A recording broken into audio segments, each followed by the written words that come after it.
Blog Talk Radio.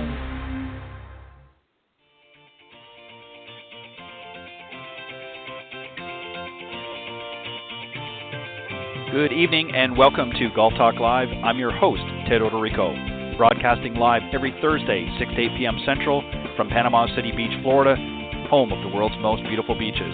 I want to take this opportunity to thank everyone for joining me on my weekly broadcast.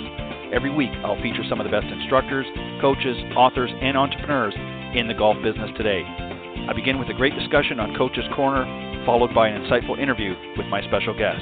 So let's get started by introducing tonight's Coach's Corner panel.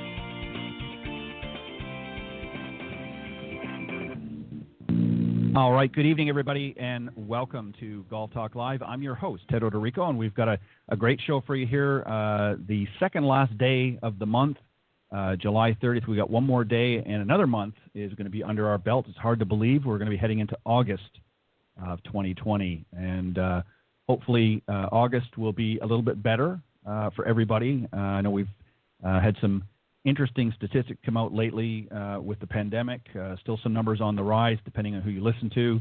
And so we want everybody to stay safe out there. We want them to be out and enjoying their golf outing, but just, again, monitor your social distancing and just be safe out there. But I'm very happy to have tonight's show, as always, Thursday evenings here live on the blogtalkradio.com network. And I'm going to be starting things off here, as mentioned in the intro, with a great discussion on Coach's Corner. I'll introduce the guys in just a moment. And then a little bit later on, I'm going to be joined by my very special guest, Chris McGinley. He is Honma's Golf's North American General Manager and also the founder and CEO of a training aid brand, Swing Align. He's going to be joining me on the second half. Also, I want to remind everybody the show sponsors that Golf Talk Live is brought to you by iGolf Sports Network and Golf Tips Magazine. iGolf Sports is a live stream broadcast and media production company providing top quality programming designed to attract the golfing enthusiast. And, of course, Golf Tips, the game's most in-depth instruction magazine, offering insightful reviews on the latest equipment, tips from top PGA and LPGA teacher professionals, again, all designed to help improve your game from tee to green. So subscribe today at golftipsmag.com. And just a friendly reminder that the September-October issue, of course, Golf Tips is a bi-monthly magazine. The September-October issue will be going on sale next week on August the 4th. So check out your local newsstands, and particularly if you like to shop in Barnes & Noble or Books A Million or some of the larger retailers that carry it, you want to make sure that you check them for the latest copy of Golf Tips Magazine. And that, again, that'll be hitting newsstands August the 4th, so make sure you check that out. And again, thanks everybody for tuning tonight into Golf Talk Live, and I'm going to introduce the Coach's Corner panel. First up, of course, is Pete Buchanan. He is the founder and director of instruction and owner of Plain Simple Golf, LLC. Plain Simple Golf houses the Plain Simple Golf Circuit and the Simple Swing Repeater Training Brace. And Pete, of course, is a very good friend of the show and has been teaching for over 30 years now this great game. Also joining me is John Decker. He's a PGA instructor, a motivational speaker, and he's also a senior editor and top 25 instructor with Golf Tips Magazine. He was the 2015 Southern Ohio Teacher of the Year. Prior to that, he was the head instructor at the Grand Cypress Academy of Golf in Florida, where he worked under top 100 instructors Fred Griffin and Phil Rogers. And he's also the author of Golf is My Life, Glorifying God Through the Game, which, of course, includes Bible study. Guys, welcome to Coach's Corner panel. Thank you, Ted. Thanks, Ted. Great to be here. All right. I appreciate it, guys. Thank you, as always, for giving you your time. All right, so we're going to start, and I'm going to do it in the order that I introduced you, and we'll just, since there's only the two of you tonight, I will just keep that order, if you will. All right, we're going to talk, so I'm going to start with Pete, in other words. We're going to talk about some 10 of the common problems that virtually every golfer quite often is faced with or makes, and that can range from a high handicapper even up to some better players as well. Golf is, of course, a game that is most mental and physically challenging sports that you can play. And if you want to improve your game and lower your handicap, you need to identify your weakness and strive to improve them. So, Pete, I'm going to start with the putting game. And this aspect is putting is probably the part of your game that you need to concentrate on the most. And it's imperative that you learn how to certainly read the greens. We're going to talk about reading the greens in a moment. But you want to be able to affect a good, solid putting stroke each and every time that you putt. So in order to do these things, read the greens, as I mentioned, and keep that positive mindset by feeling comfortable on the putting green, what do we got to do to make sure we tie all of that together? Let's talk about just putting in general. What are some things that we can do to hone in on our putting, and then talk a little bit about reading greens.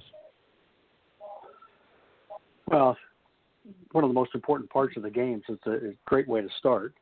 I've always said there's a proper way to roll a ball, and some people think that's kind of funny, that a ball just rolls, but there is a proper way to roll it. And so in putting, distance is one of the key categories. You've got to roll the ball the distance that you see relative to the putts you're going to have. Obviously, to go in, you have to have distance and direction, but overall, I think distance is the most important. You don't three-putt because the first putt got too close. You three-putt because the first putt didn't get close enough. Everybody always blames the second putt when they three-putt, but it's the first one that didn't get close enough. But there are general things you can do from a setup standpoint to make it easier to roll the ball properly, from how you hold the putter. It's the only club in the bag with a flat spot on the grip, and that's important that your thumbs go down there so your palms face each other, which makes it easier to move the face relative to where your arms are moving. A setup that has a posture that allows you to sit with your eyes relatively over the line of the putt you're trying to do. It's not 100% necessary, because there's been guys that have been and gals that have been good either way, but it's a great fundamental start. One that allows your arms, your hands, and the club to move as a unit, a good posture to help you do that.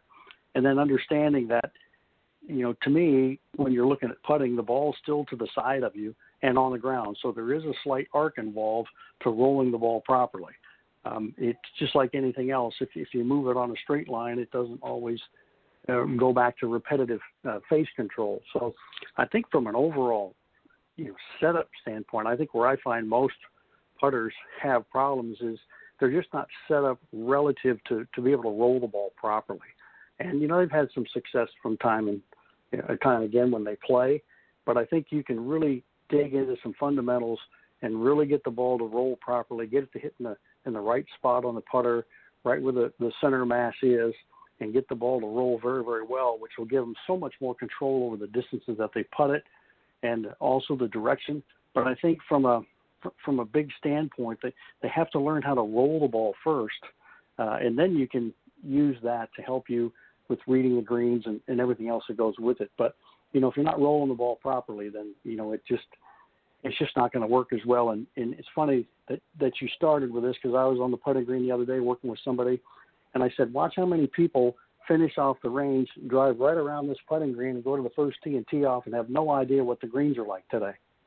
Haven't even rolled the ball, have no idea what the speed is, and so they're just tossing strokes away by not just stopping and going up and hitting a few putts to figure out what's going on. So I think from that aspect, you can really help yourself out before you play to get an understanding of what the speed of the greens are, so you have at least an idea of what you're going to be able to do just from a sheer standpoint of distance control. So, there's a few common things that you can do really, really simple to make it work. And I think the last part of a putting stroke is once the hands become independent from the arms, I think it becomes more difficult. So I'd like to keep those as more of a unit to make the stroke more concise and more repetitive, repeatable, in order to roll the ball properly. Yeah, well said. And, and also, Pete, just to your last point there, we used to see a lot of our older golfers, especially on the tour, that had almost like a slapping motion.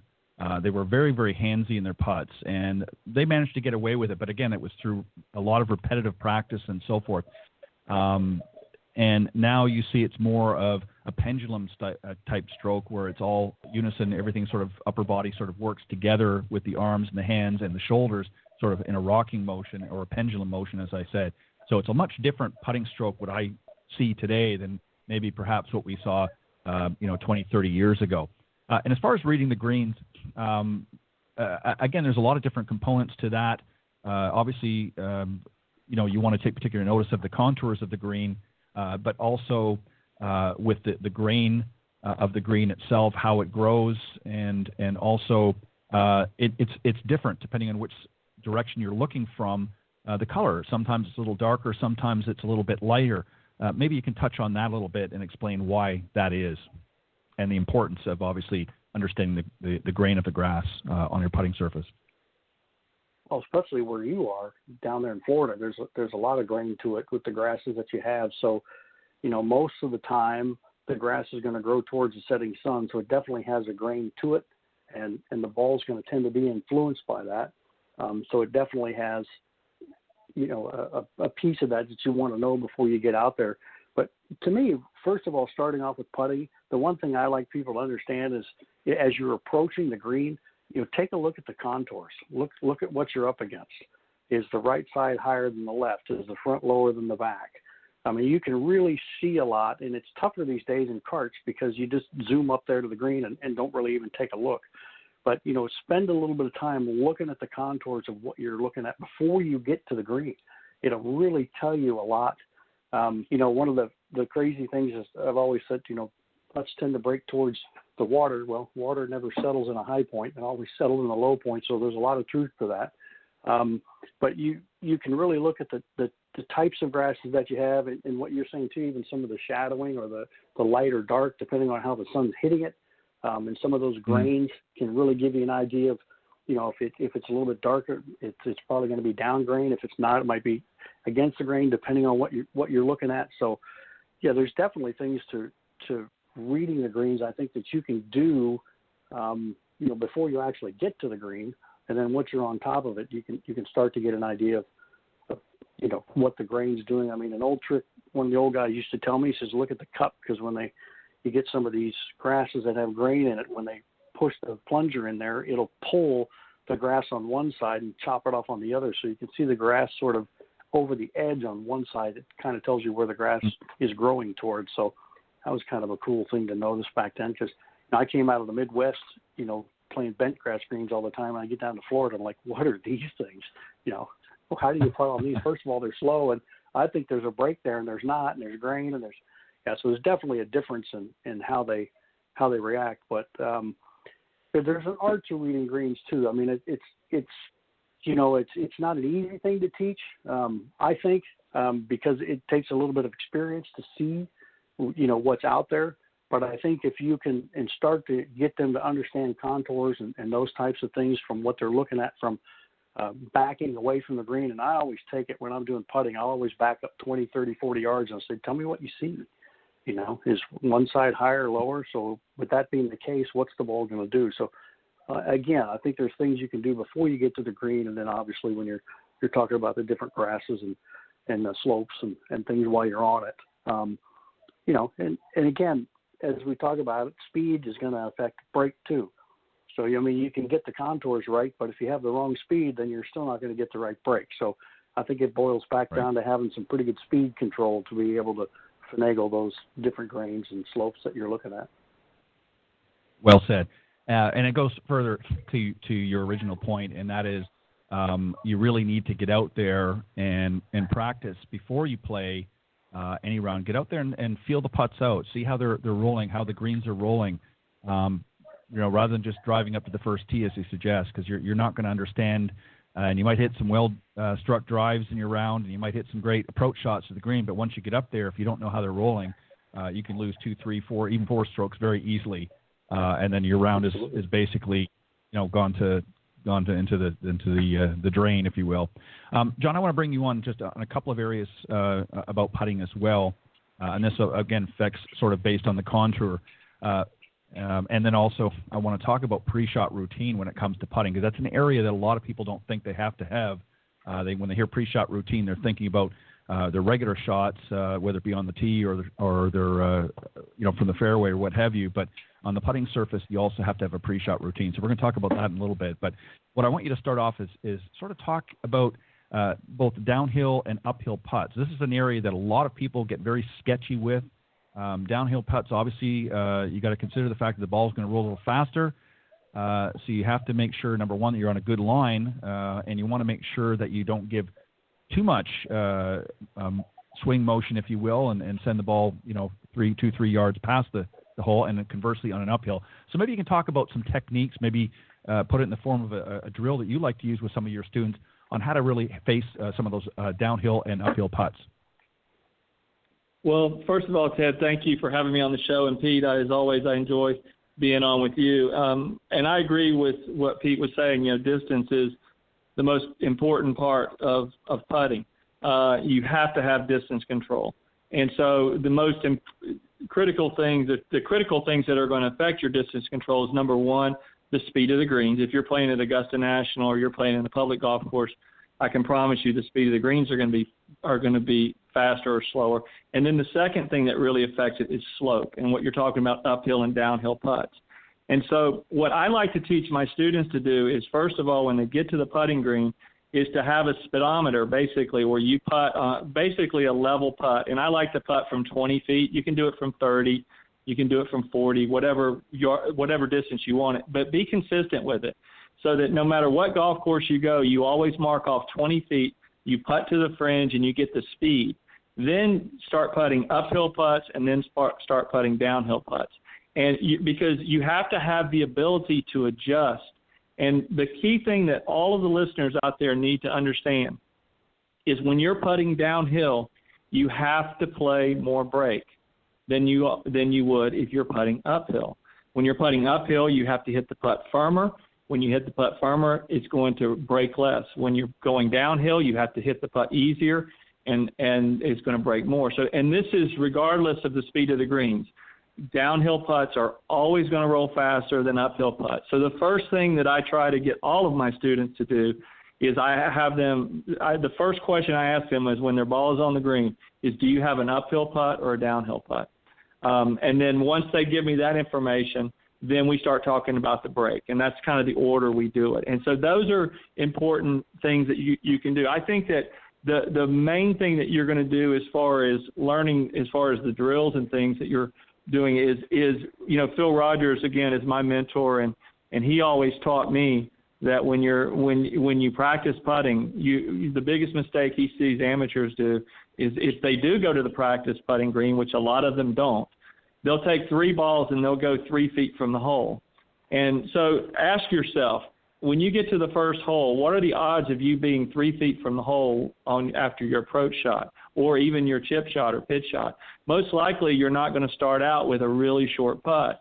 Most people, when they get on the green, have 20, 30, 40-foot putts. So what he would do in our golf schools is we would get the longest putt possible with the golf school, and we would start putting to the fringe. So let's just say it's 60 feet. We would do that for a few minutes, and then we would move up to 40 feet, and then we would move to 30. We would just keep moving closer and closer and closer until we got up to the hole. And we would do this as a group, and we would do this in maybe a 15 to 20-minute time frame. And he would always say to the students, this is the way you play golf. You start away from the hole and you move toward the hole. You don't start at the hole and move back. And so when you're practicing putting, I always thought that made a lot of sense when you're practicing, because that's the reality of what you're going to get on the golf course. And occasionally you're going to hit your first approach shot in there close, or you're going to chip it up there close. But most likely, if you do get on the green, you're going to have some sort of long putt. So lag putting, uphill putts, and downhill putts are really critical in scoring, because, we would love to make them, but if you can't get down into from 20 feet and 30 feet and 40 feet, if you're taking 3 and 4 and 5 strokes, you're really going to run your score up. And so I think that that's a real important part of the game that most people don't spend any time on. Yeah, and that's an excellent point that you raised, because the reality is, even when you're out on the practice tee or the practice putting green, you want to emulate or simulate real course conditions. There's no sense in practicing things that you're not likely or very seldomly going to be faced with.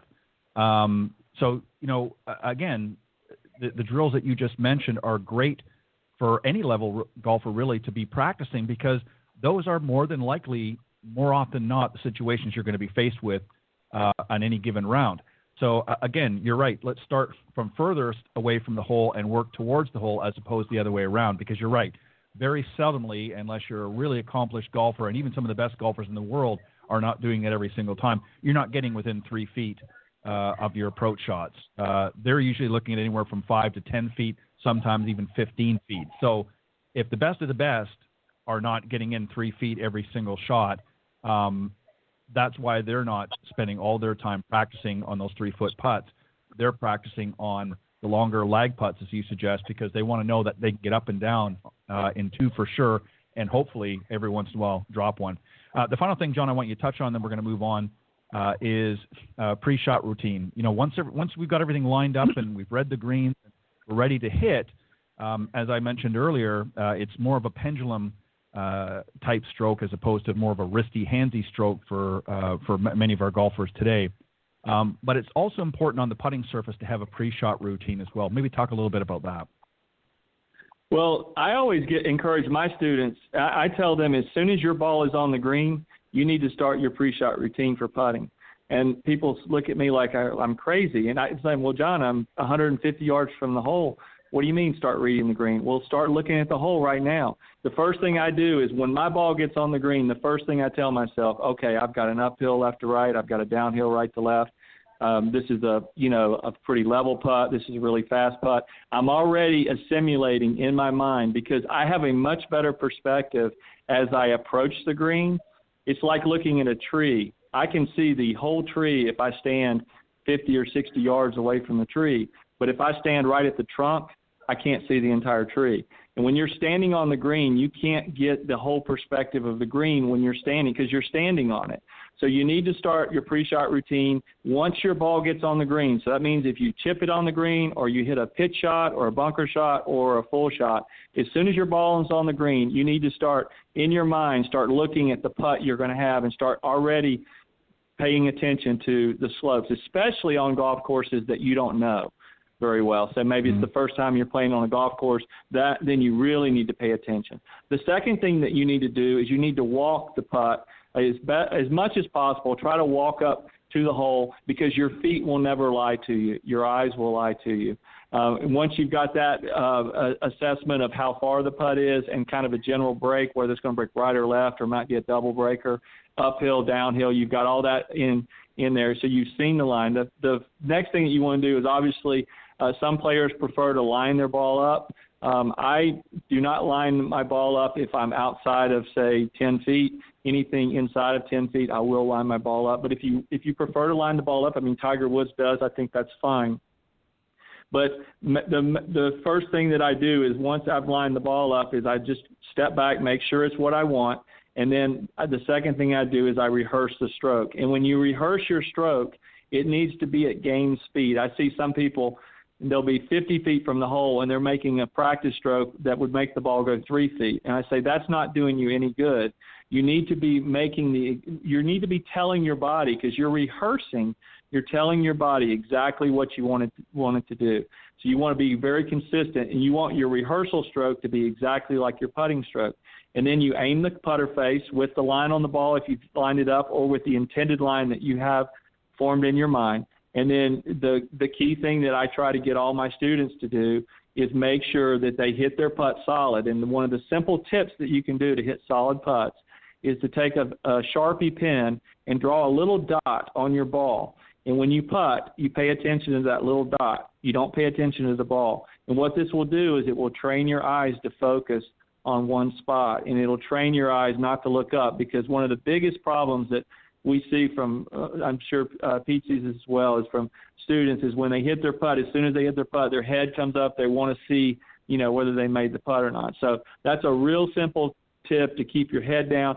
If you keep your head down, you've got your eyes focused on that spot, you're going to hit more putts. You're going to hit more solid putts. And that's, to me, one of the biggest frustrating things about golf is if I don't hit a putt solid, that really is frustrating, because there's no really excuse in my mind that I can't hit it solid. So it's very important that you hit a solid putt. And then the last thing that you want to do is you need to watch your ball roll on the green.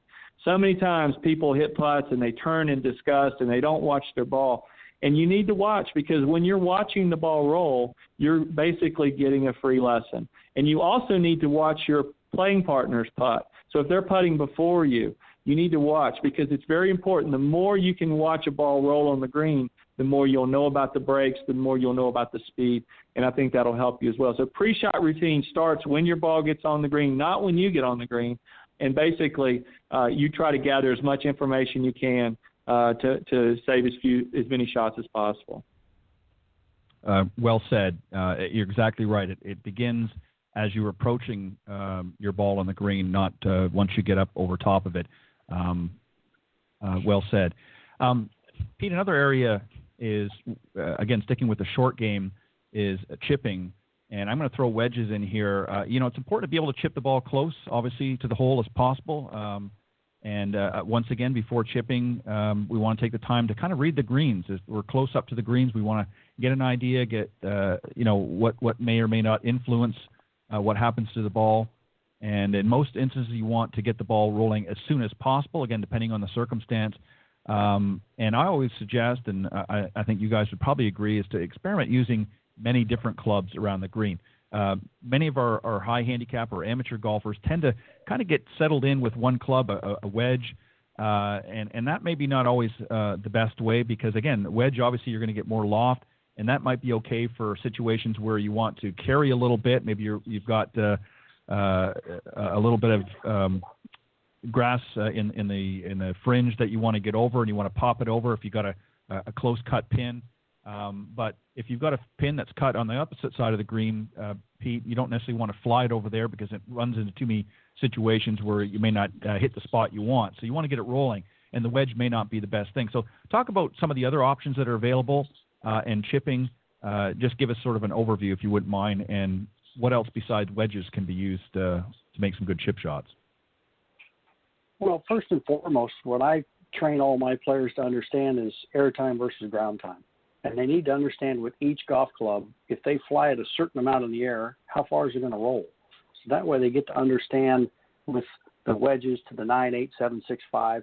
Once they fly it to a certain spot, we can measure how far that flew, and then we can also measure how far it rolled. So we start to get a ratio of air time to ground time. And once they understand that, it starts to make it a little bit easier to pinpoint the golf clubs that they can use for their best advantage to wherever the pin is.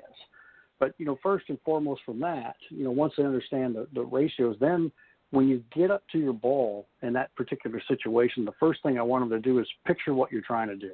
What are you trying to do here? What do you want your ball to do? And once you have that picture in mind, first of all, does the lie the ball's sitting in allow you to hit that picture? Sometimes it may not. And so now we got to change what we're trying to do. So the lie can dictate the type of shot you're going to hit as well. If it's buried down there in the grass, you may not be able to do what you want to do. But I think, to me, it's using all the clubs around the green.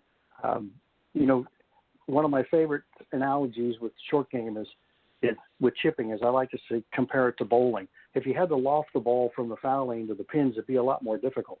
But they let you roll it out in front of you, which makes it a little bit easier to control. So if you can do the same in chipping, get the ball on the ground in front of you safely earlier, and then let it run, you're going to have a much easier time controlling that golf ball. It's harder when you just try to take a sand wedge and fly them all the time. And a lot of times the amateurs are in a lie that the sand wedge won't work anyway, so they end up either leaving it a foot from where they are or hitting it over the green. And so, again, understanding ratios, understanding air time versus ground time with each club, I think it's a great way to practice and go out there. You pick one landing spot, and then you just run through all the clubs. Use your 9, use your 8, use your 7, use your 6, and just keep flying it to the same spot. And you're going to start to see air time versus ground time, the differences in how each one rolls and how much further it rolls with each club. And then you can just walk it off when you're on the course, and it makes it simple now. And all you do is aim. That's just like a putt. You know the distance because you've already got the ratio of the club that's going to fit that distance, and then go from there. But always, I think first, you picture what you're trying to do. I think that's really important. I remember every clinic I ever did with John Jacobs, the first thing he said was, "What are we trying to do here?" It was a great way to start. What are you trying to do? Whether it's a full swing or what have you, what are we trying to accomplish? And then once you get that picture, the club for that picture to fit what you're trying to do, and then, of course, always, as I said, the lie is going to dictate a lot of that. But I think around the greens, the more options you have, the better off you're going to be. And so you need to keep practicing with a lot of different clubs around the green to understand which ones are going to make it easier for you to get closer to the hole, which is really going to run your score down. So I think from a chipping standpoint, I don't usually use a sand wedge very often to chip with. I think with the bounce on the bottom, it's a little bit more difficult for the masses to chip with all that loft and the bounce. But, if the pin's real close and you don't need much roll, then, you can do it. But I think from the wedge all the way through, I even chipped a bunch of balls in my career with a 4-iron. I got a long ways to go, and it's much easier to throw it 6 feet in front of me and let it run all the way across the green than to try to take a sand wedge and fly it all the way down there. Plus, the more you throw it in the air, the less you're going to understand how it's going to react. When you chip it and run it, they react the same way all the time. And so you can get a little bit better control over all the shots just by understanding, air versus ground and which clubs are going to fit the situation that you see. Yeah, I couldn't agree more. I can't begin to tell you how many times I've seen people I've played with or even students I've worked with over the years that try to fly the ball all the way to the hole from just a few feet off the green and thinking that's the best route. And what often ends up happening is, again, depending on the distance, it's very, very difficult to get the distance just right, number one.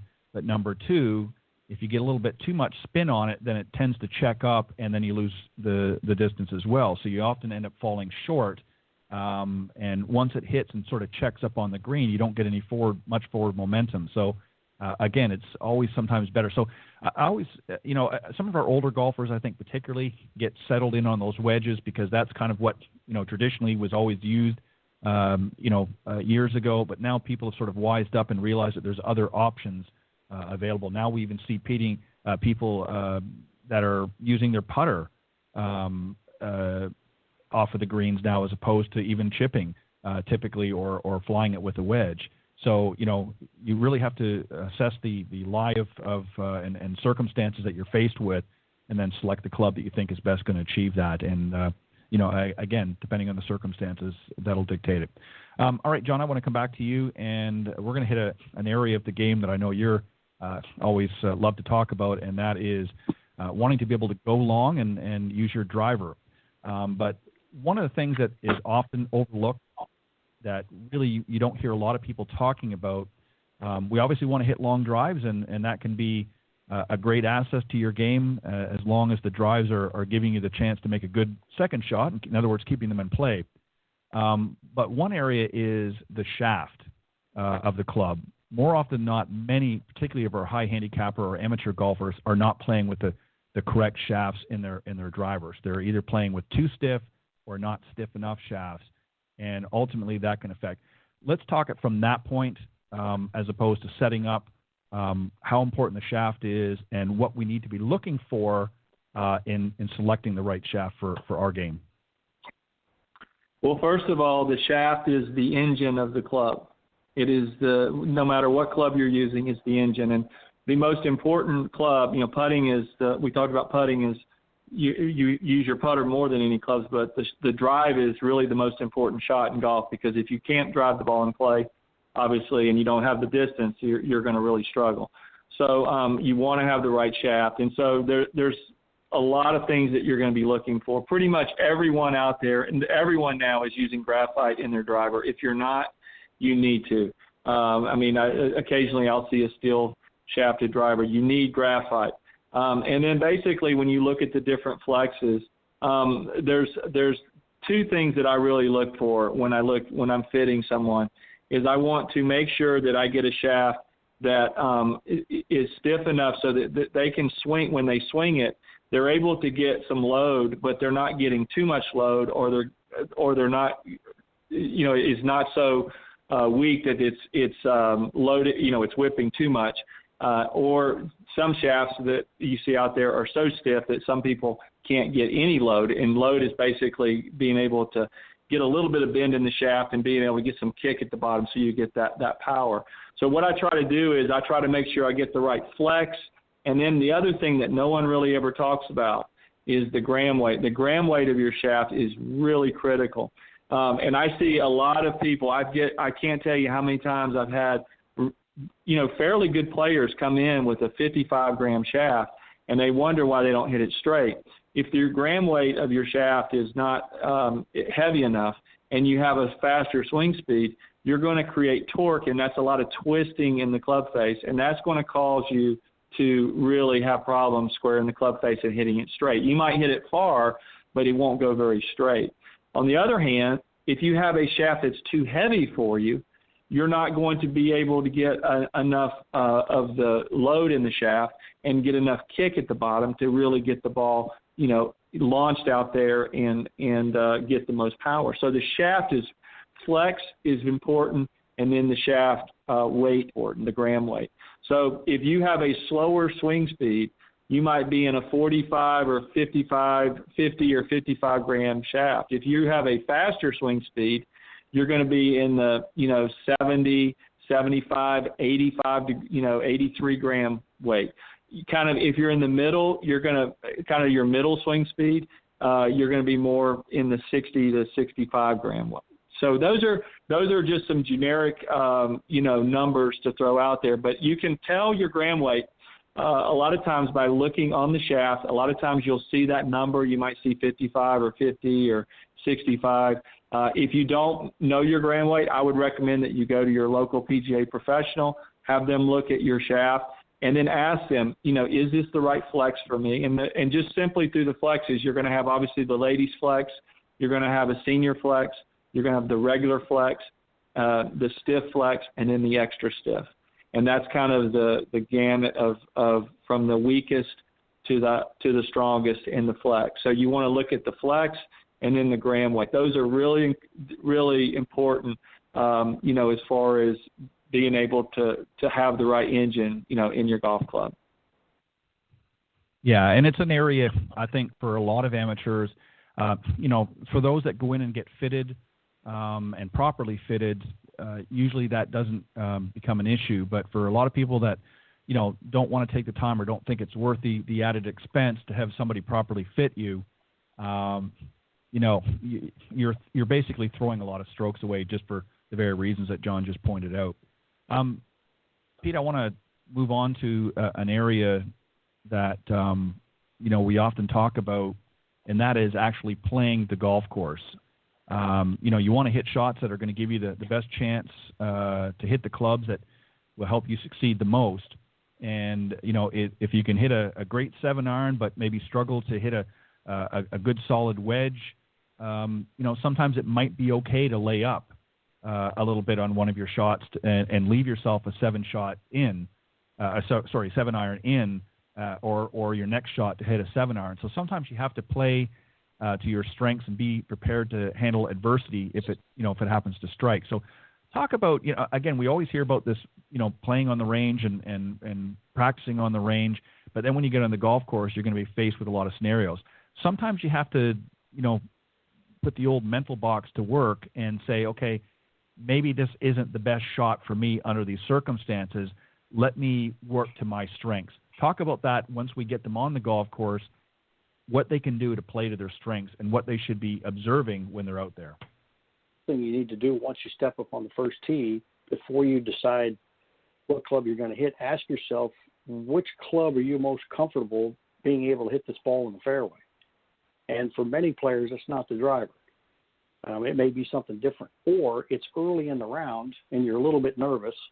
If you were hitting them decent on the range and now you're a little bit nervous on the first tee, that might change things. So, loft is always going to be a friend to you. So you might go with a little bit more lofted club off the tee to get you started so that you can, get the ball in play right off the bat. But, I would always say you want to hit something you're comfortable with. And what you said there about laying back, when I played, extensive tournament golf, I was always the best with a 6, 7, or 8-iron into the green. So I would hit it off the tee to leave me one of those shots in. That's why I felt most comfortable playing shots into the green. And so there are many times I might tee off with a mid to long iron just so I can leave myself a 7-iron into the green, because that's going to help me score the best. And I think what most people won't realize is they think sacrificing some distance off the tee means they're not going to score very well. Not necessarily. You've got to be able to put the ball in play, first of all. I've always said it's never the length of the course that gives people trouble. It's the width. It's not wide enough for them to put their errant shots in. So if you can control some of those errant shots by going with a little bit more loft, you're going to be able to control yourself along down the road. And there have been many times, too, I haven't started with a driver because I didn't feel comfortable with it. And maybe as I'm going along in the round and I settle down a bit and I feel a little bit more comfortable and I come up to a hole that the fairway looks like a parking lot, it's a little bit wider. Well, I feel more comfortable. I could probably try a driver now and maybe put it in here. And so I think, you have to look at the conditions that you're up against. I mean, if your first hole is water left, water right, and a 20-yard wide fairway, I'd be thinking about hitting some loft off the tee. Sometimes the conditions are going to dictate what you got to hit. And so that doesn't mean you won't score well.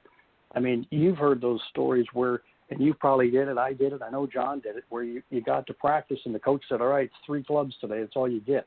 And you go out there and play as well as you normally do, because all you're doing is controlling the ball around the golf course. So, it's I know in this day and age, it's hard to talk about, distance and because everybody's after you, just bomb it and go find it and then play from there. But, there's a lot to be said about being able to control the ball comfortably with what clubs you're comfortable with, to put the ball in play and then play on from there.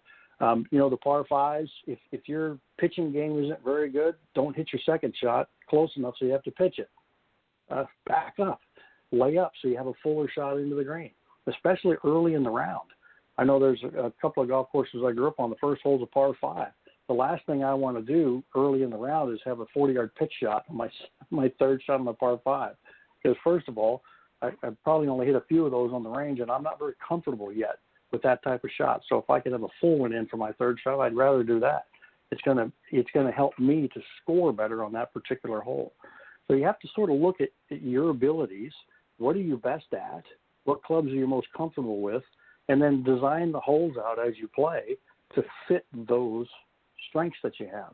I think that's going to help you score better overall more than anything else. And I've always said, just because the driver has a 1 on the bottom doesn't mean it's the first one you have to hit. It's just a matter of you getting it in play. And I always say, hit it in the fairway as far down as you can. There's a lot to be said about that. It's not hit it as far as you can and hope it lands in the fairway.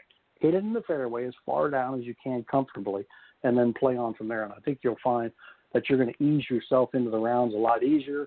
You'll score better and be more comfortable as you start off, and I think you can build on that as the round increases and you get more comfortable as you're playing. Well, well said, Pete. And I think ultimately you have more fun. I mean, the whole idea of going out there is to have fun, not to frustrate yourself. And if you're not, if you're not really playing the course, the thing we've talked about many times on the show is about how often golfers, have perfect lies on the practice tee. They've teed the ball up or they're hitting on a flat, smooth surface and hitting some good shots. And then they get out there in the first hole, they're faced with severe undulations in the fairways or on the putting surface, and they're not prepared for it. They don't know how to set up properly. And ultimately, they just end up having a bad round. And again, the end result is when they hit the 19th hole, is they're not happy. They're unhappy. They've had a very unsuccessful round, and it's no wonder why some folks have, really don't play as much as they would like to, because they're just not enjoying it and having fun. And it's because they're not playing smart. It's not because they can't hit the ball. I mean, sure, that is a factor, but it's not the most important factor. I mean, obviously, you need to be able to, as you said, get it down the fairway as far as you can, but the optimum word is in the fairway. If you can hit it 275 yards, but it's never in the fairway, it doesn't mean a hill of beans. So I would rather have it 200 yards in the fairway or even 175 yards, but have it in play each and every time, because that's going to give me a greater opportunity to score. Well said, Pete. John, we're often, as we've talked about here, face in trouble out in the golf course. When you find yourself in a precarious situation, you want to play safe. New golfers, sometimes expect to get out there and they think, well, they're going to hit a shot that they've seen the pros hit on Sunday, and maybe they find themselves lodged near a root by a tree or something, or in behind the tree, so they're going to try and go over it, or they think they can fade or draw it around the tree, and that's not always a smart play either. So maybe touch on a little bit when a golfer finds himself in trouble. Maybe you can just use a scenario or two, what might be the smarter play, and how to assess that situation to decide what's the best play for you. Well, the first thing is when you get in trouble, your number one goal is to get out of trouble. And sometimes that means you need to know the rules of golf. Sometimes the best way to get out of trouble is by taking an unplayable lie. But if you can hit the shot, let's say it's a situation where you can put the club on the ball and you're not, completely stymied. The first thing that you want to do is you want to have a go-to yardage. And I always encourage my students to have one wedge that they love, a yardage that they love. And so for me, I always love to be between 90 and 100 yards. That's one of my favorite areas to be. So sometimes the reason I say this is I could be on a really short, let's say I'm on a par 4 and I hit the ball off to the right, and I can play out sideways and I can leave myself 100 yards, or I can go forward and leave myself 40 yards. I would rather be at 100 yards, like as Pete, echoing Pete's thoughts, I would rather have a 100-yard shot. Tiger Woods would rather have a 100-yard shot than a 40-yard shot. 40 yards is dead. That is no man's land. You do not want to be there. So the number one mistake that I see people make when they get in trouble is they compound their problem either by playing a shot that they're not capable of playing, or they always assume that they have to go forward in their escape. And sometimes the best way to go is sideways. So when I look and I'm assessing when I'm in trouble, and I would say when it comes to recovery shots, the fairway bunkers and the trees are the two most common recovery shots that you're going to typically have in golf. And in both of those situations, if I look at my forward path toward the hole and I say, my gosh, I've got a 8-foot lip in front of me and I'm 4 feet away from the lip, I can't go forward. I've got to play sideways or backwards. I want to play to my yardage that I'm comfortable with. If I'm in the trees and I have an oak tree in front of me and I can't go toward the green, I don't try to do something stupid and try to bend it around the oak tree. I hit it out sideways and leave it at my 90 to 100 yard safe zone. That's where that's what I'm always trying to do. So it's important that you not compound your problems. You need to know the rules of golf, because believe me, the rules of golf will help you when you get in a lot of situations.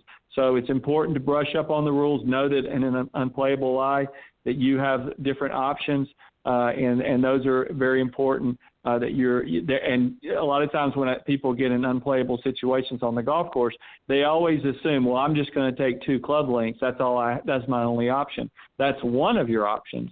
But you could also go back and play the shot again, or you could keep the point between you and the hole and go back on an imaginary line as far as you want and give yourself a nice full shot, maybe into the green. So knowing the rules will save you.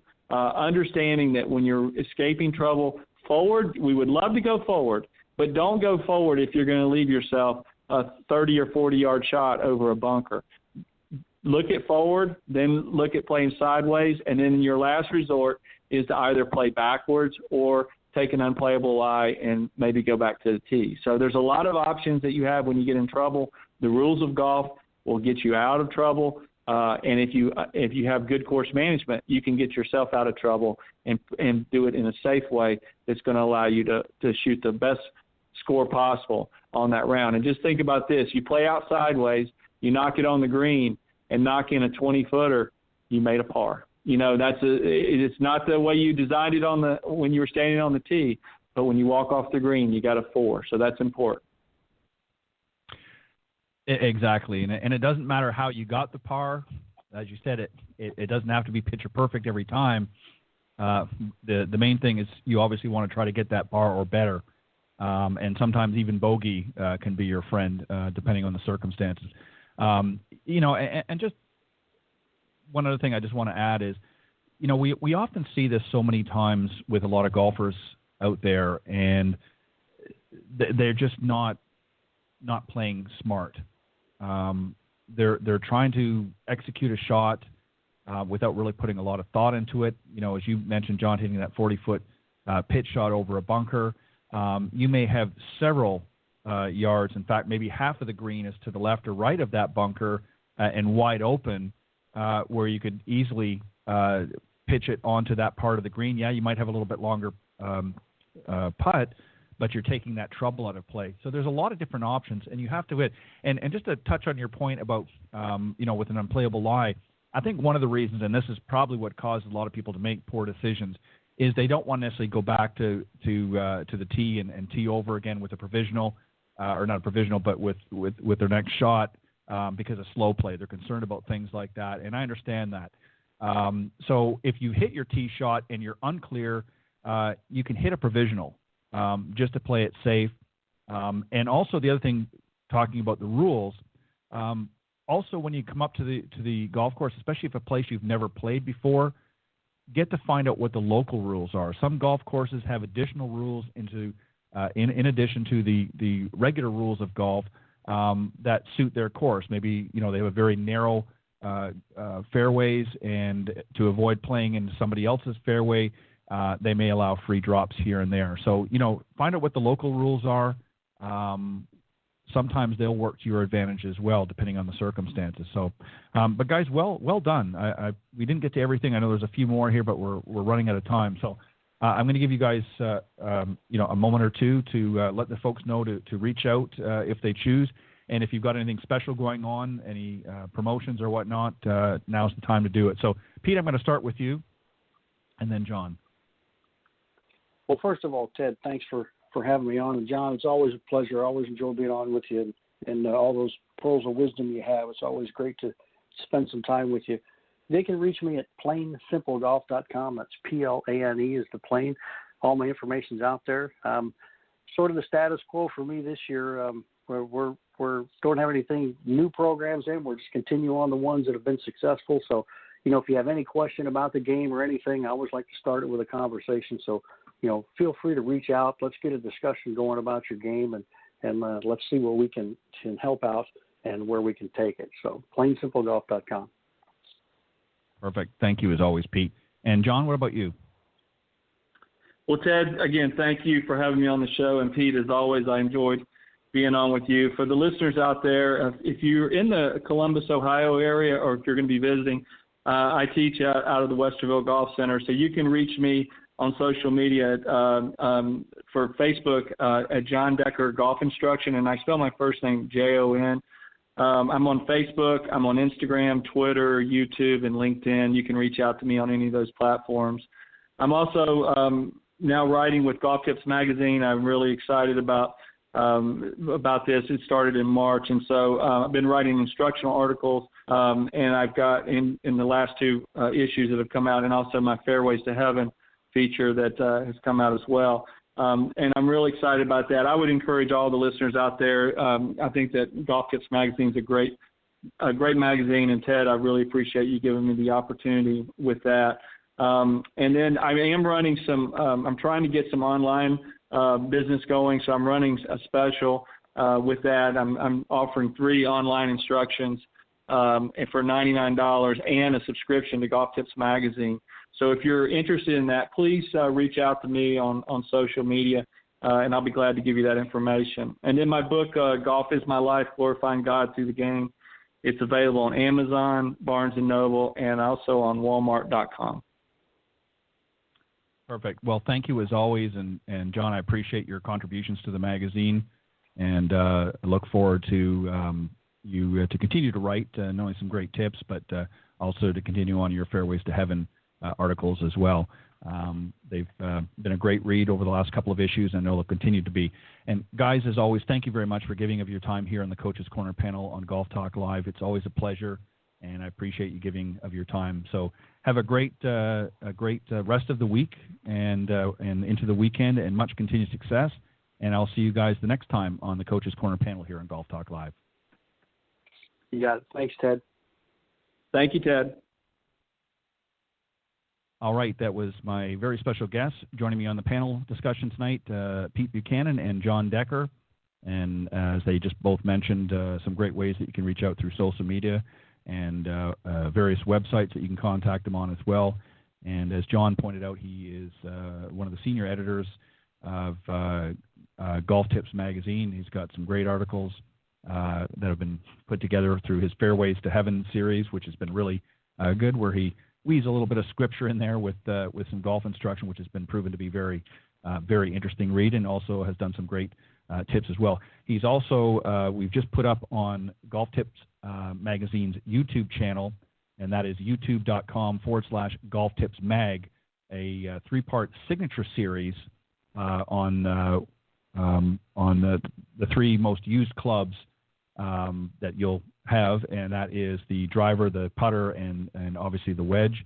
There's some 3 videos there on YouTube that you can go and see. Check them out. Go to youtube.com/golftipsmag, and under the playlist, look for Signature Series, and John Decker will be there with his 3 video series as contribution to the Golf Tips magazine. So check them out. Plus, check all the other instructors, the part of the top 25 elite, if you will, on Golf Tips magazine. Some great videos been featured on that YouTube channel.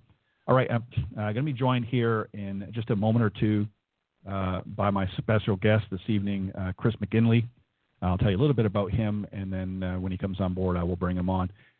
He is Honma Golf's North American General Manager. He's also the founder and CEO of a training aid brand, Swing a Line.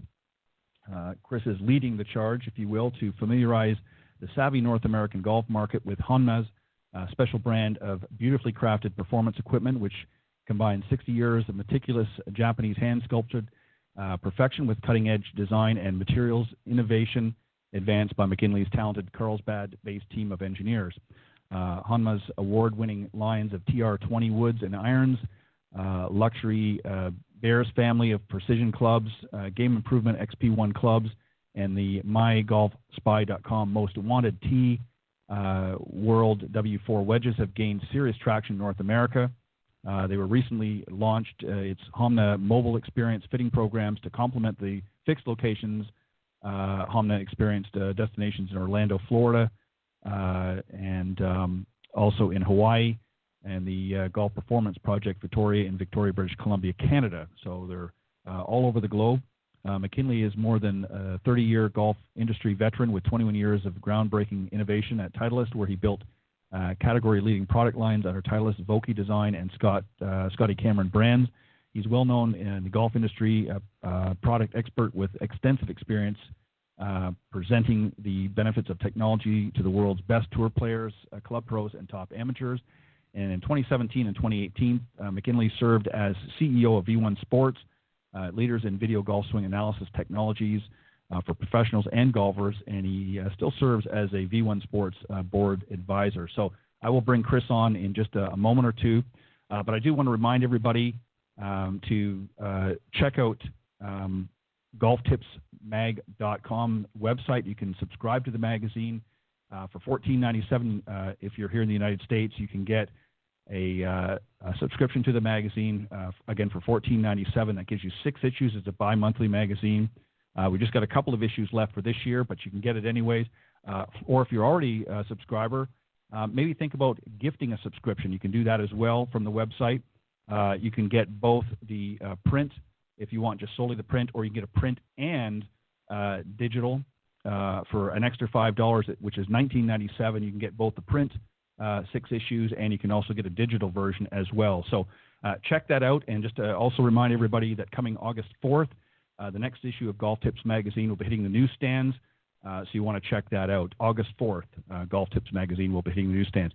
All right, as I mentioned, my special guest joining me this evening is Chris McGinley, Honma's Golf America's North American General Manager and the founder and CEO of training aid brand Swing a Line. Of course, Chris has been on the show before, so please welcome my very special guest, Chris McGinley. Chris, welcome back to Golf Talk Live. I'm doing very well. How are you, sir? I'm great. Thanks for having me on. Well, I appreciate it. When I had you on before, I know we talked about Swing a Line. We are going to talk about that again in a little bit, just to let everybody know what's new and happening there. But I wanted to start off, for those that maybe aren't as familiar with Honma Golf, we can talk about a couple of things there that I want to touch on as well before we transition into Swing a Line a little bit later on in the show. But why don't you tell us who is Honma and a little bit about their story? Yeah, you bet. It's actually a 60-year-old brand, founded in Japan by two brothers with the last name Honma, and golf enthusiasts, club makers, just two guys that really love the sport and love the game and thought they could contribute to it on the equipment side. It's really a brand that, you can imagine 60 years old, they've been making clubs longer than, most of the big names here, Callaway, TaylorMade. So they've really had an interesting history, but the foundation in which they built the company on was really craftsmanship and hand craftsmanship. And if you know a little bit about Japanese culture and some of the things they make, like swords, obviously that has led to Japanese forged irons having such a great reputation, but their craftsmen just seem to have this very unique sensibility where it's really all about everything you need and nothing you don't. So longtime club brand. The chairman of the company is an aggressive guy. Honma's been very successful in Asia. It's over a $200 million brand in Asia. So it's not small, but it's had such very low presence in the North American market. And, he really sees the brand as a global brand. And in order to be that, you need to be successful in the U.S., which is the biggest golf market in the world. And so, we've put together a new team here, and that's our goal, to grow in the U.S. I'm very familiar with the Japanese culture. I've worked in the past with a number of large Japanese companies, and I know their dedication to detail is world renowned, not just in technology but in other areas as well. So you're exactly right on point there. And really to come into the U.S. market with such a solid brand already is going to really help them to get a good strong foothold, as opposed to just coming in as a brand new company trying to break ground. Even though they're coming into a new market for them, they're coming in with a well-established global brand already. So that's going to obviously add some oomph, if you will, to their presence here. So let's shift gears just a little bit and talk about how you became involved with the Honma Golf family. What sort of because as I read out before you came on, I read out some of your previous dealings in the golf business. You're obviously a veteran of the game. And have had a lot of opportunities to work with some of the biggest companies in golf. What led you to Honma and helped you transition to becoming part of their team? Yeah, well, they had decided, on that growth strategy in the U.S. that they needed some help. So they hired Mark King as a consultant. And, everyone knows Mark as a longtime CEO of TaylorMade, a guy that, really had tremendous success in the market, growing that brand quickly and aggressively, through product and aggressive promotion. And so, Mark put together a team, and fortunately I was, one of the guys he had asked, hey, this is an interesting opportunity. Like you said, hey, it's a brand with some heritage that really wants to get going here. They need a fresh look into the U.S. market, a different lens, if you will. So I was brought on to do the product. Mark moved on to, what I would say greener or crunchier pastures with, he became the CEO of Taco Bell. So he got offered a really great job and is no longer really involved with Honma, but is still a big supporter from the side. And we've been through a few management changes, but my initial focus was product and still is for the most part. But I've now taken on the role of GM of North America as well. So, which for me is a great privilege and a great challenge. So to try to grow this brand and realize the vision that some of the people before me have seen for this brand. Well, and excuse me, and again, you're dealing with a 60-year history of a company. So it's a well-established brand globally already. So they've worked out a lot of the kinks and the bugs, if you will, prior to coming to the United States, which gives them a clear advantage to be able to introduce some of their products. And we're going to talk about those now. And that, of course, is the TR20 family, which includes the 440 and 460 drivers, along with the TR20 P and V irons. Talk a little bit about the drivers and also about the irons. What makes them unique? Yeah, I think just to go back to your last point, Ted, I think you're right on. It's great to start with that 60-year heritage, but we still have some work to do in terms of awareness. But what was really great is that they have such great experience over there on the club development side. They're really skilled craftsmen, and it was just really a thrill to collaborate with them on the TR line. They needed to look at the UAU market through a different lens. So, that's where I kind of tried to guide them in terms of, let's be a little bit more performance forward, a little bit more modern in the construction, and really combine all the great club making and craftsmanship experience that they already had.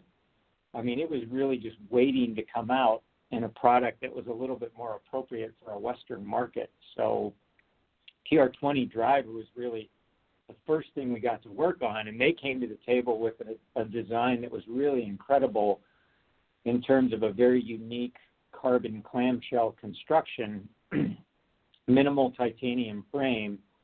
I mean, if you think about a race car, which is, designed to go fast, the way modern race cars are constructed is they have a very strong frame, but a carbon body. So, there's mass and there's structure where it's needed, but there's also a lot of lightweight material to make the structure more efficient. In the TR20 driver, because it's so weight efficient with the carbon top and bottom, it's very speed efficient. So really, everyone we've worked with this driver from Tour Player on down has found it to be very fast. As good as any driver that's out there on the market in terms of producing speed and good launch conditions. And the construction really lended itself to a unique sound and feel that you typically didn't find with drivers that had a lot of carbon in them. So, we've been really thrilled with the reception to TR20 from a performance point of view. Unfortunately, we launched it March 15th. So with COVID, that was pretty bad timing. We almost feel like it's a new product. So we can't wait for more golfers to experience because, we had to put it on the side here for the last few months. But so that's TR20, really a wonderful product in terms of it's got all the shaping characteristics and experience that they bring. It's a hand-shaped profile. Looks beautiful, very simple in the playing position, but elegant. Very unique, efficient construction with some adjustable weight technology that allows it to be made into either a high MOI driver, a low spin driver, or a draw bias driver. Now, you and your listeners are probably familiar with some of the bigger brands that have individual models in each of those categories. And we didn't think for Honma's first launch that, we could launch 3 or 4 drivers on the market. So we made one driver design in 2 different shapes that, with the adjustability, really allows you to dial in your ball flight. So, we're covering a large portion of the audience, of the golfer audience out there, and it's really a fitter's dream, this product. What about the irons? Obviously there's, again, a lot of thought and whatnot has gone into the last 60 years. Are their irons typically more designed for a real player, or are they also a forgiving iron as well, or do they have both? Yeah, I would say we went a little bit more towards the players' end of the spectrum with the initial TR20 launch. So it's we have 2 models called P and V. They're both really players' distance products. They're both forged.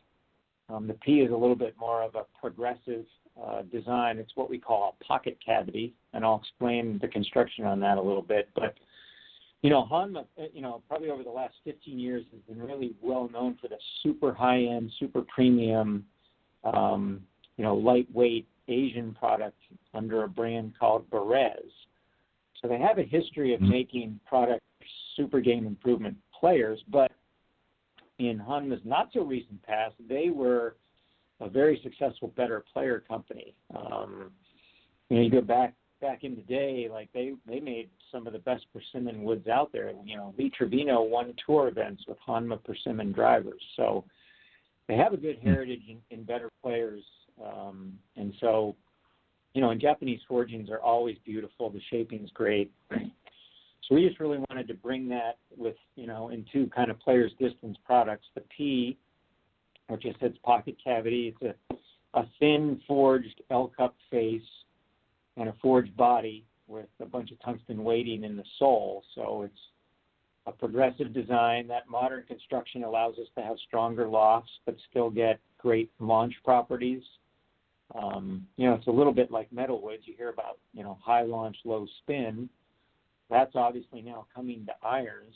So the P is really a beautifully shaped product that provides distance and forgiveness, but still in a player's shape. And we made the P as big as like a PGA Tour player or a really good player would look at. We didn't want to make the envelope any bigger than that. So it's not too big for a good player, but it's big enough to pack a bunch of forgiveness.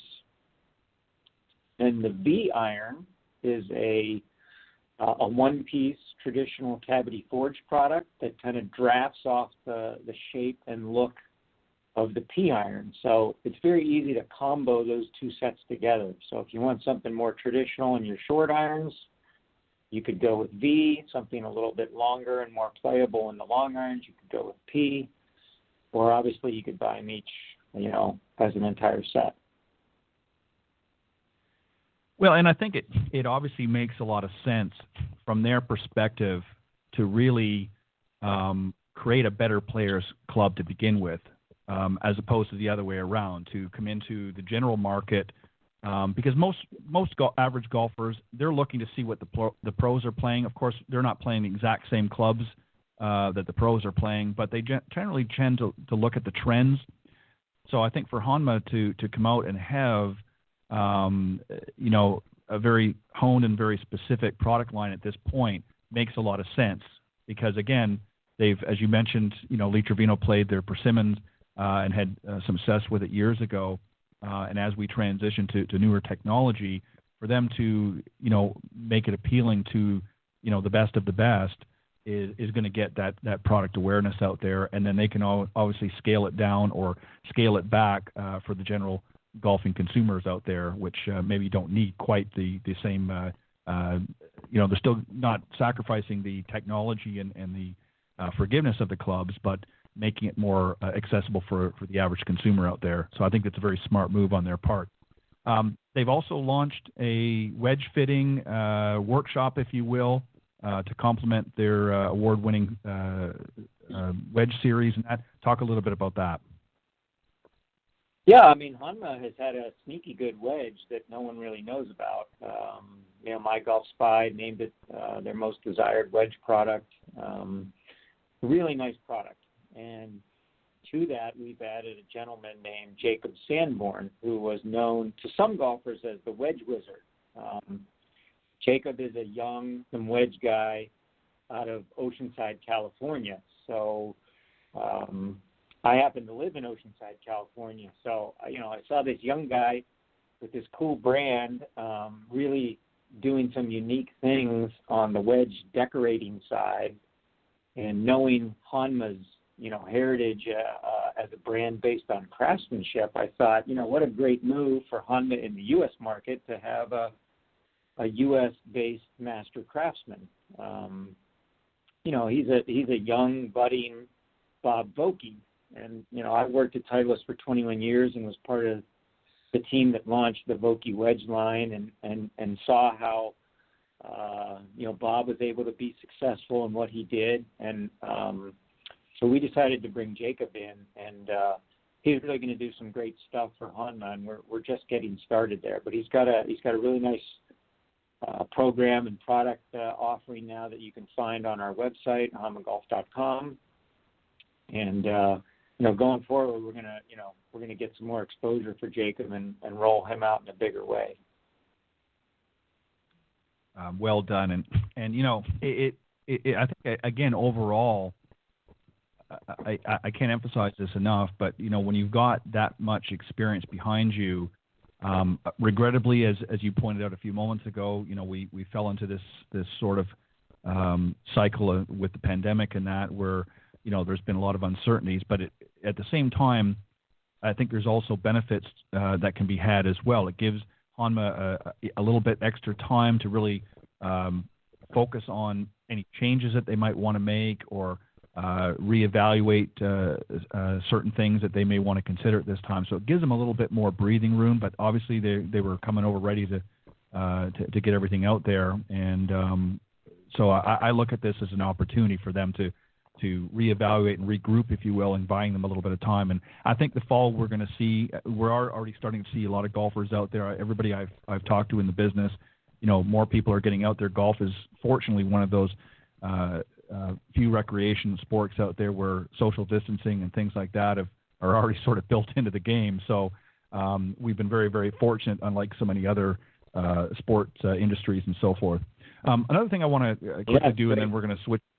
Yeah, so I mean, it's had its, obviously, we don't want to take away from some of the real issues that have happened, and we certainly don't want to play down this pandemic. Right, yeah, but no I think we're very respectful of that. And hey, it's great. The demand for golf is unprecedented because, like you said, it's an activity people can enjoy. And I know some of those players that are either refound the game or coming into the game, they're going to stick, and that's going to benefit everybody.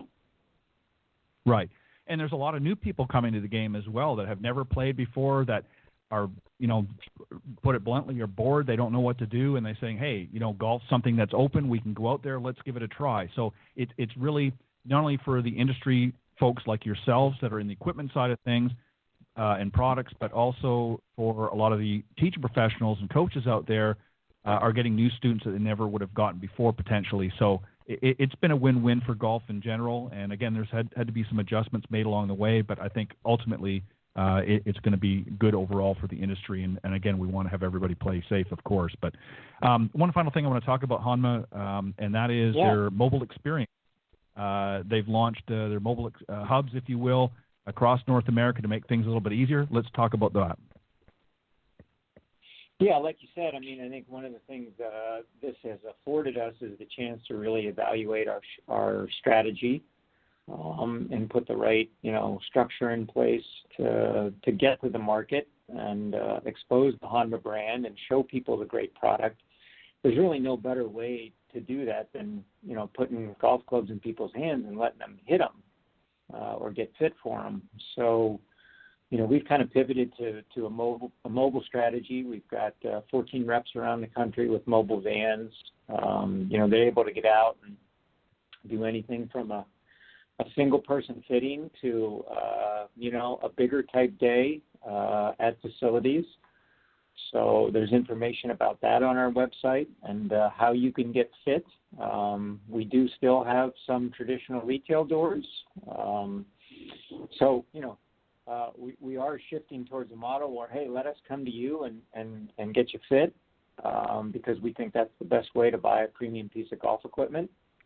And the Honma mobile experience is it's just that. It's a really nice high-end experience where we'll go through your game, we'll ask the right questions, we'll do the right things, and hopefully the result of that is we got you in a brand new shiny piece of Honma equipment that really helps your game. What's been, and again, I know it's been very, very limited because of what's gone on this year, but obviously you've gotten some feedback already on those that have been able to either be fitted or have had experienced the equipment that Honma has. What's been some of the feedback so far? Well, I mean, it's been very positive. I think, as the country has started to open up again and we've been able to get our vans out and facility access has been easier. It's, just getting the clubs in people's hands. There's still some golfers that have never heard of us. When we say, hey, we're a 60-year-old brand with lots of experience, that kind of gives us a reason to put a club in their hand and say, hey, try this. And the performance feedback has been fantastic. We've had nice coverage in the media. We've had nice results through independent testing that's been done, and we just had really great feedback from golfers directly, which is really what's most important. So, we just want to continue to try to make that magic moment happen, when you got a good fitter that understands your game and what you're trying to do and puts a club in your hands that works. I couldn't agree more. And if for the listeners out there, if you want to get more information on Honma, you can go to us.honma, and it's HONMA golf.com is the website. So go to us.honmagolf.com to get more information. All right, Chris, we're going to switch gears and talk about another product that I know you're very, very familiar with. You spoke about it here on the show, and we'll talk a little bit more, refresh everybody's memory, because I know it's been a little while. And that is the Swing-A-Line product, and it's an innovative swing training aid, which obviously promotes better form, solid contact, and more control. And who in golf doesn't want more of each of those? So let's recap a little bit, refresh everybody what the product is. I know we don't have the visual cue right at the moment to be able to show everybody, and we'll direct them to the website a little bit later so they can see for themselves. But just give us an overview of the product, how it came about, and exactly what it is. Yeah, so, Swing-A-Line was a passion project of mine. Founded the company after my stint at Titleist and before Honma. The company is now actually run by my son and business partner. So it's really a family kind of deal, which is nice. I've got a full-time job, obviously, at Honma, but I am still the founder of Swing-A-Line. And the device really originated from my partner's brother, a guy named Alan Strand, who was a PGA Tour putting instructor. He founded a putter line named Dandy Putters that had a really bright and shining 15 minutes of fame. Vijay Singh won the Masters with a Dandy putter. Unfortunately, they weren't able to keep it going, but part of the work that Alan Strand had done on the PGA Tour led him to think about the golf swing and ways to improve it. So he really liked to study players. And he came up with the sort of the idea or the basis for this device, which is two arm cuffs connected by a stretchy cord with an alignment rod strung across them. So it's both a physical device that you can feel and a visual device that you can see. And so, unfortunately, the backstory is that Alan got cancer and never got to bring this product to market. I hooked up with his brother. We re-engineered the product, or completed the engineering on the product, got it patented, and launched the company about 2 years ago. And the response has been great. So it's a wearable device. You wear it across your chest and around your biceps. You've probably seen golfers who will practice with a towel under their arm or a glove under their arm, trying to keep their arms and body connected. That's one of the things that this device does really well, but we think in a better way, because it allows you to make a more free-flowing athletic swing. And plus you add the element of the visual alignment rod. So, the one thing a golfer can't do is when they swing is they can't see themselves swing. They need an instructor or their buddy or video to tell them what they're doing wrong. And alignment is one of those fundamentals that you constantly got to check. I mean, even every tour player has their caddy stand by them on the range and check their alignment. So, we thought, wouldn't it be great if there was a device that could give you some visual clue as to how you're aligned, and then, physically help you feel what the proper rotation was like and the proper connection was like.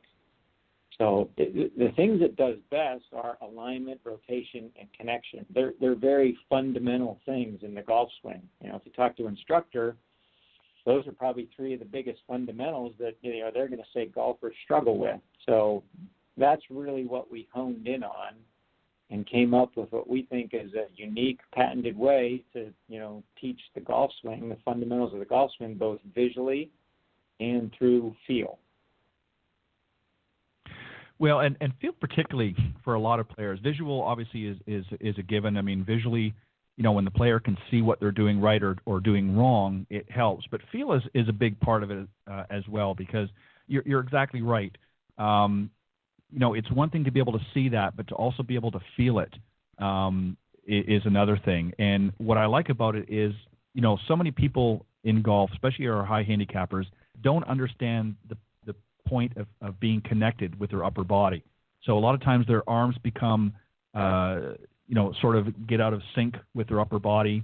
And this helps not only visually make sure that they're keeping in that sort of a one-piece takeaway, if you will, but also they can feel it as well, which is equally as important. So it gives some great feedbacks. And as I said, in a few moments here, I'll give the website so that people can go, and they've got some great images that talk about all three on there, exactly what needs to be done. So obviously that's been very successful, and you've now gotten your son on board to help get out and take over some of that aspect as well.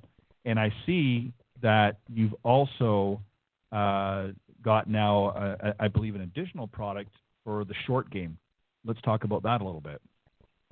We do, yes. Swing-a-line short game. So it's really founded on some of the same principles, particularly connection. So if you notice, a lot of people talk about in the short game the triangle that's formed between your arms and across your shoulders, and how for really good short game players, they control their stroke, by maintaining that triangle, using their big muscles to move the club instead of, flipping at it with their arms and hands. If you're able to have a more controlled and connected short game, your distance is going to improve. And how consistently you strike either putt is going to improve. So that's really what swing-a-line short game is all about. It actually works in reverse of full swing device. But the cool thing is it works with the same components. So you just take the arm cuffs, you flip them around instead of in, and on the alignment rod, there's some stoppers. So instead of the stretching cord pulling your arms together and keeping you connected, you actually press together to form the triangle and maintain what that, feels like during a good short game stroke or putting stroke. So we just, we looked at the original device and thought, wow, this thing has a lot more uses and a lot more potential. So we created the short game device, and you can actually, get both through our Pro Kit, or you can upgrade your full swing device if you already own one, or you're thinking of purchasing one, with what we call the short game rod. So there's some nice flexibility there that you can actually get a device and use it both for full swing and for short game. And what's nice, as we touched on a little bit earlier, right now with so much uncertainty going on in the country and literally around the world, and many people have, been forced to, hunker down at home and feel a little bit disconnected. Maybe they're not in a position to get out to, or maybe even unwilling, out of concern to get out and work on their game. What this allows them now is to be able to, work on it at home. They can work on some of the aspects of their game with this product at home. So if they can't make it to the range or out to the golf course to work on their game, they can pick up your products here and actually be able to implement some of that training, if you will, right at home. No question. Yeah, thanks for bringing that up. A lot of people are working from home. Even, most of the people in the golf industry, the big club companies are working from home now. So it's nice to be able to take a little break and practice. I think that's really good for alignment. If you, spend 5 minutes with this thing every day, practicing your alignment, you can put another alignment rod on the ground, or, line up on a floorboard or a seam in your garage, any straight line that allows you to look down and see the visual of your upper body and how it aligns with your lower body. I mean, you might be shocked to find, my goodness, my shoulders were 10 degrees open and I didn't even know it. Works really well at home if you got enough room to swing in your garage or out in your backyard. You don't need to hit a ball. It helps you with connection, keeps you from, having a flying right elbow. It helps you release the club squarely at impact. And that's one of the cool things about the device is you can practice, you can rehearse positions, you can take a full practice swing, or if you do take it to the range, you can hit balls in it. So it's pretty versatile in that regard. Yeah, and that's another point I wanted to bring up as well is the fact that, in addition to giving you some great feedback, you can actually hit balls with it. A lot of training aids you can't. A lot of training aids just, help you garnish the feel, if you will, or give you some visual cues, but they're not really designed for whatever reason to actually be able to and strike the ball with it. So this is a great product that allows you to do both. It gives you some great visual feedback, some feel, of course, but actually allows you to execute the shot, if you will, and, of course, you're going to get feedback from your ball flight. So it's a great product all the way around. And as I mentioned, I was going to let the folks know where they can go and get more information or purchase their own Swing-A-Line training aid, and that is go to swingtrainer.com. That's swingtrainer.com. You can get both the Swing-A-Line, the standard Swing-A-Line product, and you can also get the short game, or you can get literally lots of other different things as well. So definitely want to check that out. What's going to be next for Swing-A-Line? Is there going to be another product you're thinking about down the road to add to that, or what? There is. Yes, there is. We've already completed the engineering on it and printed some 3D prototypes to test out do kind of a proof of concept. And it's a putting specific device. And it's a little different. You don't wear it on your body. You're actually going to wear it on your putter. So it fits on your putter, and it's a pretty unique alignment and solid contact kind of training device. So we're looking to have that on the market here in the next couple months. So that'll be another addition to the family, and we're passionate about helping golfers improve and continuing to try to come up with thoughtful and well-engineered solutions. So that's really what the Swing-A-Line family of products is all about. And it is a great product, and I think as we've both mentioned here, you can never do enough to help improve your game, whether it's through some great equipment like Honma that helps you out on the golf course, or something that you can use both on the practice tee or at home like Swing-A-Line. They're both great companies, great products out there, and you definitely need to check them out.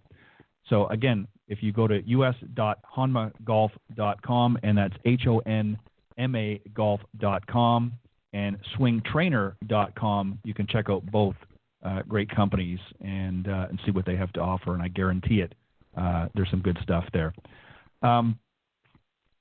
Chris, what's next for you? How are things sitting right now? Are you guys starting to slowly move back into the industry a little bit with all that's going on? I know you said some of the vehicles are out there with the mobile units and so forth. What's next? What's coming down the pike? Yeah, I mean, I think the golf industry has faced the same challenges many businesses have. As we talked, we are fortunate that golf is an activity that people can play and be thinking about, getting better. So, we want to get through this year, continue to, be aggressive since a lot of the season was lost, continue to, get our bands out there and get events scheduled. And we've got some new product coming on the TR line. So an extension with Fairways Hybrids, another set of irons called TR21X that we're really excited about. So we're just going to keep doing those things. Regardless of whether it's a golf equipment, golf clubs, or say a swing training product. I mean, the cool thing about the golf industry, it's very product focused. People, a lot of golfers are gear geeks, so that's really what makes it fun. And yeah, we're going to keep going and keep making great products. Well, that's, like you said, that's the fun of golf. There's always something interesting and new coming out. When do you expect the TR21X series. Have you got a tentative launch for that? Is it going to be this season? Yeah. We hope to be outfitting people in October, and then have the product available for sale around November 1st. So keep an eye out for that. Very good. Well, Chris, I want to thank you for joining me tonight. It's always an honor to have you on the show, and I appreciate you sharing both stories on Honma and also on Swing-A-Line with my audience. And much continued success. I know it's been a difficult year for so many, but it sounds like you guys have got some great things coming ahead, and I wish both Swing-A-Line and Honma much continued success, and you're welcome back anytime. Thanks so much, Ted. Really appreciate it, and really appreciate what you do to, spread the good word on golf and focus on the positive. So thank you for that. You're very, very welcome. All right, you have a great weekend, and again, much continued success. Thank you. All right, bye-bye. All right, that was my very special guest, Chris McGinley, Honma Golf's North American General Manager, and also founder and CEO of training aid brand Swing-A-Line.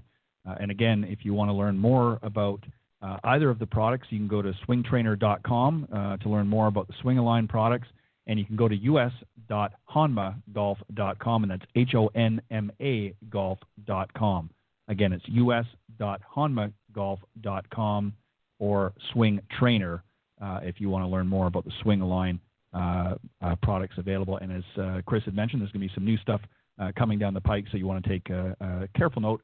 Bookmark both of those websites, and you can get an idea of when things are coming down and check it out. I want to thank everybody again for joining me tonight here on the blogtalkradio.com network.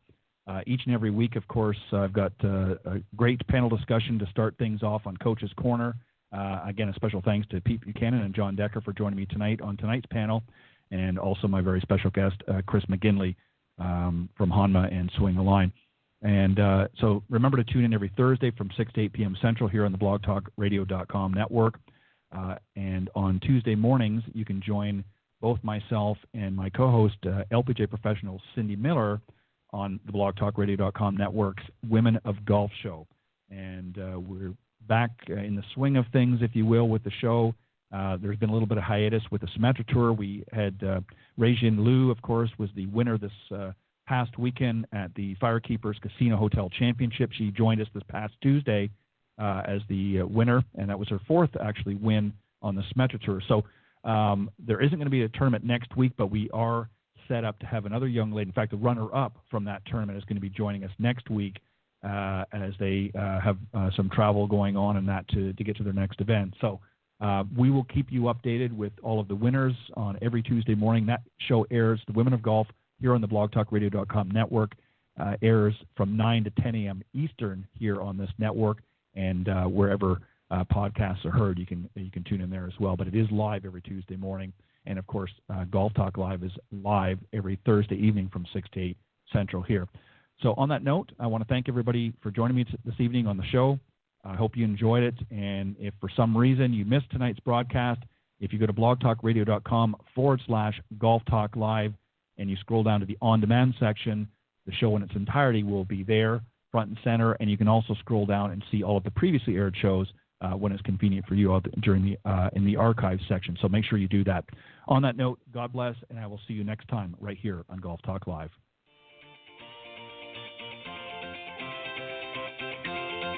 Thanks for listening to this evening's broadcast of Golf Talk Live. Remember to tune in each week at blogtalkradio.com/Golf Talk Live. If you can't join us live, check out the on-demand section for previously aired broadcasts, or listen on any of the following social media platforms: iTunes, Stitcher, TuneIn, CastBox, TalkStream Live, and of course, Spotify. To get updates on future shows and upcoming guests, be sure to visit the show's Facebook page, Golf Talk Live Blog. You can also follow me on Twitter at Ted and Buck CEO. Remember to join me live each week for another great broadcast of Golf Talk Live. See you next time. This has been a production of the iGolf Sports Network.